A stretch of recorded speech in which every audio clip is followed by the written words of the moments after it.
Olá pessoal, estamos aqui em mais um episódio da terceira temporada do SoBedCast e nós vamos falar de um tema muito importante, o câncer do intestino. E para isso nós contamos com três ilustres colegas: Herbert Toledo, que é presidente da Sociedade Brasileira de Endoscopia Digestiva, o Silon Brito, que é uma importante figura dentro da diretoria da Sociedade Brasileira de Endoscopia Digestiva, e meu amigo Hélio Moreira Júnior. O Hélio, ele é o presidente da Sociedade Brasileira de Coloproctologia. E nós vamos abordar, então, a prevenção do câncer do intestino. Eu vou começar com o Herbert. Herbert, o que você nos diz em relação à frequência desse tumor, do câncer do intestino? Então, o câncer coloretal, o câncer intestinal, como popularmente falando, ele já é o segundo mais incidente na população brasileira. E eu lembro muito bem, Marcelo, há cerca de 12 anos atrás, ele era o quarto, em algumas regiões ele era o quinto. Isso vem crescendo de forma assustadora. Ele já é o segundo, depois do câncer de próstata e depois do câncer de mama nas mulheres. E tem uma previsão para um aumento importante. Esse ano já se prevê cerca de 45 mil novos casos. E isso é assustador. Mas tem um lado bom, que pode ser evitado.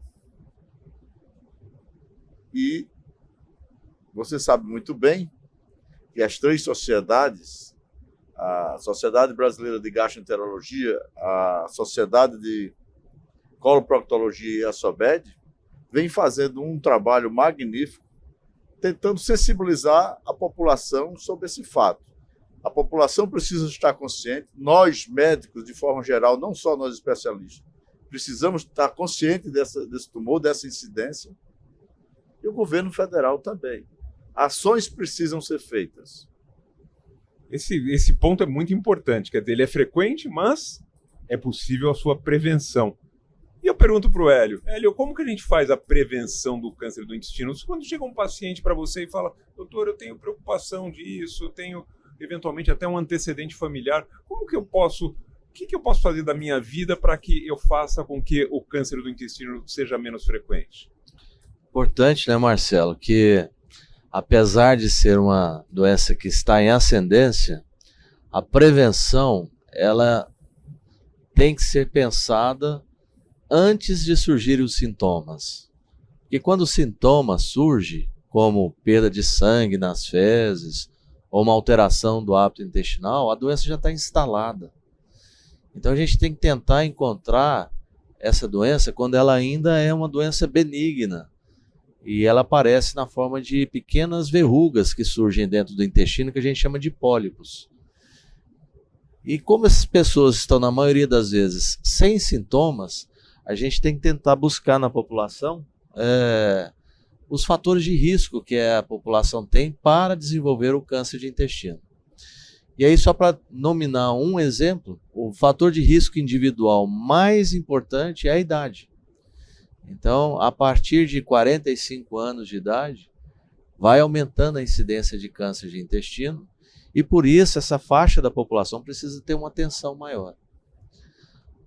Associado a esse rastreamento, outro aspecto importante, que eu acho que o Silon pode até comentar, é a respeito dos hábitos de vida da população, né, Silon? Perfeito, Hélio. Essa consciência, cada um de nós, de que nós devemos cuidar do nosso corpo, esse cuidado que deve ser desde a forma como nós nos alimentamos, em relação ao nosso peso, em relação ao nosso estilo de vida, isso é considerado como sendo a prevenção primária. Isso deve ser discutido, isso deve ser falado em todos os meios de comunicação, porque pequenos hábitos podem modificar. Exemplo, uma alimentação rica em fibras, você tomar bastante água, você evitar alimentos tipo carne vermelha, tá? Você fazer atividade física, deixar de ser sedentário, você evitar a obesidade. Então, esses são princípios básicos que já conhecemos e muitas vezes nós deixamos de lado e negligenciamos. Tá? A partir daí, sim, essa prática sendo bem estabelecida, aí nós podemos abrir o caminho que é em relação à idade. A idade é fundamental e a história familiar também. Se tiver uma história familiar de um câncer de intestino dentro de algum parente seu, ou algum tipo de patologia que possa estar associada com o aumento da frequência desse tipo de câncer, faça com que você venha a buscar o médico mais precocemente desse segmento.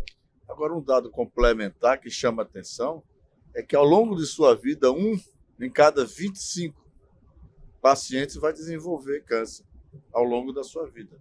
Isso é uma estatística assustadora, né? Então, o Hélio falou uma coisa que eu achei muito interessante, né? Quer dizer, é você observar alguns sinais que são mandados para você, né? E entender que aquilo não é normal. Então, sangue nas fezes não é uma situação normal. E não é infrequente o paciente chegar no consultório, né, Hélio, e falar, poxa vida, eu estou fazendo cocô com sangue aí há 3 anos, e porque essa hemorroida e tudo é imputado, tudo é colocado nas costas de uma doença hemorroidária, né? E a coisa não é assim. Como que é isso daí, Hélio? Não é uma coisa preocupante? É muito preocupante, né? Primeiro porque já existe um certo preconceito da sociedade de procurar um médico para a prevenção do câncer de intestino. E como o sangramento vivo nas fezes é muito atribuído a hemorroidas, mais ainda o preconceito, né? A pessoa tenta evitar de procurar um especialista por constrangimento de ser examinado, que é uma bobagem, né, Marcelo? Porque muitas vezes ele está perdendo a oportunidade de tratar e curar da doença. E deixa para procurar quando a doença já está avançada, onde a medicina, a despeito de toda a evolução que a gente tem experimentado, quando se trata de uma doença avançada, você não tem muita coisa para oferecer para o paciente. Então é importante valorizar isso daí, né? Você tem perda de sangue vermelho vivo nas fezes, procura um médico, procura saber a causa desse sangramento. Eu acho que eu vou até pontuar esse negócio, porque é muito importante que as pessoas saibam, sem dúvida, sangue nas fezes não é normal. Mas você teve também uma dor abdominal recorrente, principalmente dor abdominal em cólicas, uma perda de peso inexplicável, uma alteração do seu hábito intestinal. Você sempre foi obstipado, de repente você começa a ter episódios de diarreia, alternância diarreia e obstipação. Esses sintomas precisam ser muito bem valorizados, não é isso, Herbert? Exatamente. Precisa também que os nossos médicos, principalmente os clínicos que atendem a maior massa de pacientes, principalmente o Sistema Único de Saúde, tenham essa informação. Não é comum, por exemplo, os clínicos examinarem, fazer o toque retal. O toque retal também é um exame importante que deve ser feito. Mas, na dúvida, procure um especialista. Isso é que deve ser orientado. Ô Marcelo, uma coisa que eu acho que é importante nessas campanhas que as 3 sociedades vêm coordenando já, estamos indo para o 3º ano, né? 3º ano. É que, além de sensibilizar a população, a gente precisa também sensibilizar a classe política, porque as decisões acontecem lá. Nós precisamos que as autoridades políticas, principalmente aquelas que estão comandando a área da saúde do país, percebam a importância de tratar esse problema com seriedade. Eu vou dar um outro dado epidemiológico que é importante, Herbert. Você comentou que o câncer de intestino é o 2º mais frequente para homens. O de próstata, que é o primeiro, tem o dobro do que câncer de intestino. Mas morre-se mais pessoas. Então é um problema muito sério. Precisa realmente ser tratado com muita seriedade para que a gente possa. Então é um problema muito sério que a gente precisa ser tratado com seriedade para que a gente possa diminuir não só a incidência, mas também a taxa de mortalidade da doença. Marcelo, eu poderia fazer uma pergunta a você. Você, há cerca de 4, 5 anos atrás, você trouxe para a SOBED, Sociedade Brasileira de Endoscopia, a ideia de fazer o rastreamento. Depois você trouxe a ideia de trazer o Brasil, o Março Azul. O que é que isso tem representado? Como é que você imaginou isso aí? Isso é uma coisa muito importante, porque se você pegar os países mais desenvolvidos, eles têm uma política de prevenção do câncer do intestino, né?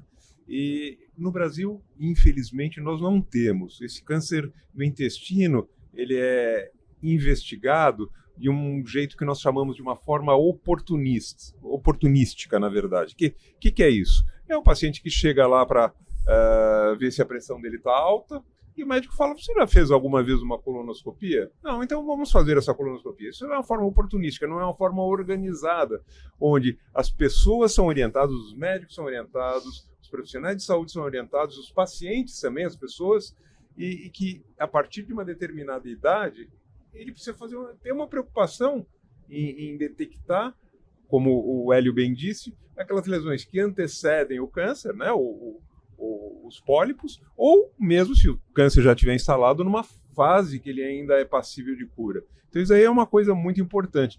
Então nós estamos nos mexendo, né, Silon, tentando fazer esse Março Azul acontecer, graças às 3 sociedades, a Brasileira de Endoscopia Digestiva, a de Coloproctologia e a Federação Brasileira de Gastro, no sentido de chamar atenção, né? Chamar atenção da população, chamar atenção da classe política, para que a gente tenha uma forma organizada de prevenção do câncer coloretal. Você vê dessa forma também, Silon? Oh, com certeza, Marcelo. Toda a nossa ação, toda a nossa conduta, ela visa a gente não encontrar essa lesão grande. Nós não queremos essa lesão grande. Nós queremos retirar aquela lesão que é a lesão precursora. Então, para a gente fazer isso, o modelo oportunístico, ele não deixa muito a desejar. Então, imagine, ele vai chegar um paciente já com anemia, com a perda de peso, com o ritmo intestinal tão alterado a ponto de não estar mais tendo dejeções ou tendo várias dejeções, um emagrecimento, a possibilidade de a gente encontrar uma lesão num estágio mais avançado é maior. E aí o poder da gente poder resolver também fica muito limitado, tá? Dr. Hélio pode falar muito melhor com o Dr. Marcelo, que são cirurgiões que trabalham diretamente nessa parte das cirurgias, que são da base oncológicas, mas esse não é o objetivo final. Nosso objetivo final, nesse movimento que nós vamos de antecipar e encontrar essa lesão precoce, ou seja, chamado rastreamento, ou seja, um método no qual você vai detectar aquele sangramento que é imperceptível através de um teste diagnóstico. Nós podemos ter uma maneira de selecionar e agir de uma forma inteligente para encontrar aquelas lesões precursoras que, incrivelmente, Herbert, você que é um excelente endoscopista, né? Você sempre defende que nós podemos resolvê-las naquele mesmo momento da endoscopia, na grande maioria das vezes. É uma prevenção verdadeira, né, Herbert? Mas me diga uma coisa, mas esse programa, vamos dizer, você fazer a prevenção, você leva uma proposta com a cidade do interior para aquele prefeito fazer um programa de prevenção organizado. Isso não custa caro? Essa pergunta é muito interessante. O preço, ele depende da forma como você avalia. Quer dizer, se você levar em consideração que o tratamento do paciente que tem um câncer avançado é caríssimo, que muitas vezes envolve cirurgias complexas, complicações cirúrgicas, internações prolongadas, um tratamento adjuvante, quer dizer, um tratamento adicional, pode ser com químio, com radioterapia, isso é caro. Então, dependendo da forma como você faz esse cálculo, você vai falar, não, realmente o rastreamento é caro, ou ele se torna mais barato do que o tratamento dos pacientes com uma lesão avançada. Fazer a prevenção em termos de gestor sai mais barato do que fazer o tratamento. Exatamente, esse é o ponto, e por isso que faz-se a prevenção, e entre as formas de prevenção, nós falamos da prevenção que nós chamamos de primária, né, que é as custas de hábitos de vida, né, mas tem a secundária, que é o que nós chamamos de rastreamento, e eu aproveito e pergunto para o Hélio. Hélio, a gente está falando de rastreamento. Quais são as formas de se fazer um rastreamento? Quais são as formas de se detectar essas lesões prévias ou o tumor numa fase curável ainda? Então, só complementando o que você está falando aqui a respeito de custo, né? Uma coisa é o custo financeiro, a outra coisa é o custo humanístico, né? Social, Social, quando você não tem um programa de rastreamento, invariavelmente o diagnóstico vai ser só de doenças avançadas, que além de ser muito caras, tem uma taxa de eficiência muito pequena. Você imagina um pai de família com seus 45 anos, 50 anos, morre pelo câncer de intestino, qual o impacto social nessa família? Que provavelmente vai ter crianças pequenas ainda, que vai ficar órfão de pai. Então, existe um impacto social gigantesco quando você não adota um programa mesmo na fase de rastreamento. tratamento, né? Exatamente. Mesmo durante o tratamento, afasta do trabalho, os custos envolvidos em internação. Você pega, por exemplo, em hospitais universitários, nós somos cirurgiões. Sabe qual que é a fila de pacientes maior que a gente tem hoje no nosso hospital universitário, Herbert? Fechamento de colostomia. Porque são pacientes que tiveram câncer, foi operado na emergência e está lá com a sua colostomia. E aí, esses pacientes acabam tendo que ficar aguardando, porque você tenta enxugar o gelo, né? Porque é tanta demanda e esses pacientes acabam sendo meio esquecidos. Então, repetindo, quer dizer que se eu fizer o rastreamento, eu vou pegar essas lesões numa fase mais precoce e o tratamento possivelmente não vai ser cirúrgico. E se for, não vai precisar de uma colostomia. A chance grande de não ter. Não precisa de colostomia. É um rastreamento verdadeiro, porque o que a gente busca é a lesão benigna. Ela nem virou câncer ainda, Herbert. E é tratada por procedimento endoscópico, que a pessoa faz uma sedação, tira o pólipo e já vai para casa e está curado do problema. Então, eu não tenho dúvida de que programas de rastreamento do câncer de intestino têm eficiência financeira e social para a população, especialmente em países como o nosso, onde a incidência está crescendo. Hélio, eu só quero chamar a atenção, quando a gente entende esse movimento como um todo, não é apenas o fazer a colonoscopia para a retirada da lesão. Nós que já somos participantes desse projeto, tem todo um preâmbulo, um começo. Nós vamos à cidade, movimentamos toda aquela população, há um estímulo ao conhecimento do que é a boa prática de vida.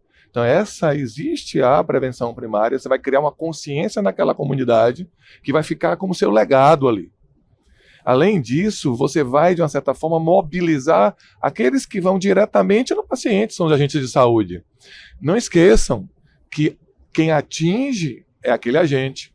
Então, ele levando essa informação e levando uma cultura dentro daquela comunidade, os resultados vão estar em 2, 3, 4 e 5 anos em par e passo com os resultados que vão ser retirados de lesões.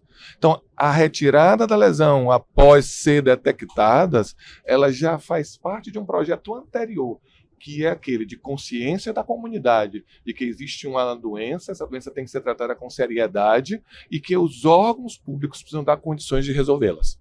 Eu acho que eu vou voltar lá atrás a um ponto que eu tinha abordado e vamos explicar para o pessoal como fazer esse tal do rastreamento, né? Que rastreamento é procurar doença em quem não sente nada. Então, como fazer, quando começar, quais são os exames que são envolvidos nisso, Hélio? Quando começa a doença, nessa fase benigna, ela pode ter pequenos sangramentos que são imperceptíveis ao olho. Ao olho nu. A pessoa olha e não percebe que está perdendo o sangue.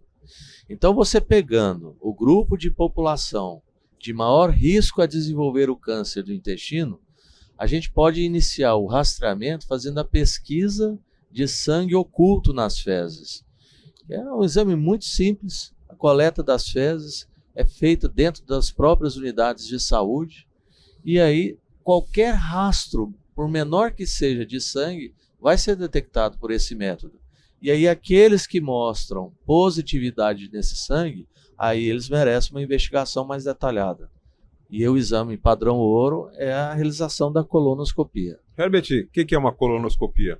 Então, a colonoscopia é um exame, é um aparelho, precisa de um aparelho que tem uma fonte de luz que gera uma imagem. A gente faz esse exame pelo ânus e pelo reto, e vai olhando as paredes do intestino por dentro. Esse exame é feito sobre sedação, portanto, ele se torna um exame indolor, confortável, e uma vez que você, durante esse exame, você detecte algum tipo de lesão, como o doutor Hélio chamou de verrugas, que são os pólipos, ele permite que você não só dê o diagnóstico, mas que você também possa tratar essas lesões durante o exame. Perfeito. Quer dizer, não é um baita sofrimento uma colonoscopia, né, Silon? Não é. Não é, e tem que entender que a colonoscopia, ela dá o caminho da cura.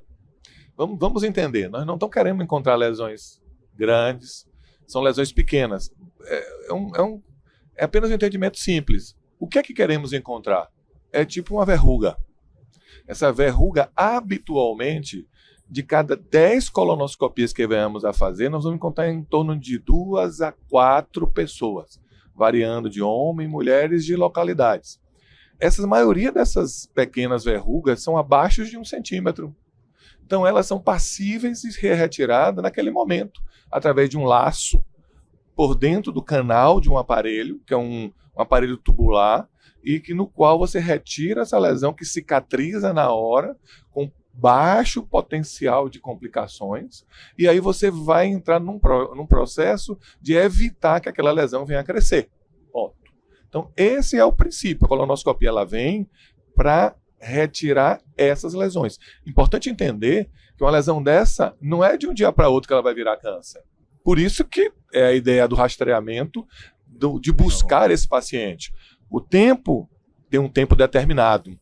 Vamos colocar em torno de 8 a 10 anos, nos quais nós temos que nos movimentar para atingir aquele alvo nosso de limpar o intestino dessas verrugas. Então é esse mais ou menos o nosso racional, Marcelo.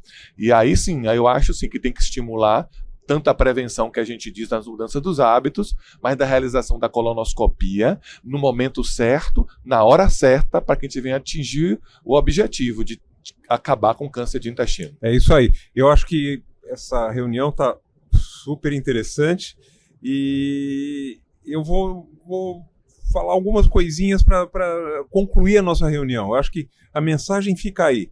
Primeiro, valorize os seus sintomas. Dor abdominal, alteração do hábito intestinal, sangue nas fezes principalmente, procure um médico, que pode ser alguma coisa de maior gravidade. O segundo ponto, tenha uma vida saudável. Evite alimentos muito gordurosos, obesidade, tabagismo, alcoolismo, porque tudo isso se relaciona ao aumento da chance do câncer do intestino. E por fim, a história do rastreamento. A partir dos 45, 50 anos, é importante buscar problemas, mesmo se você não tiver sintoma algum. Isso é feito através da pesquisa de sangue oculto ou, eventualmente, até diretamente com a colonoscopia. Acho que essas mensagens são muito importantes e eu acho que fica aí a lição para vocês que estão nos ouvindo.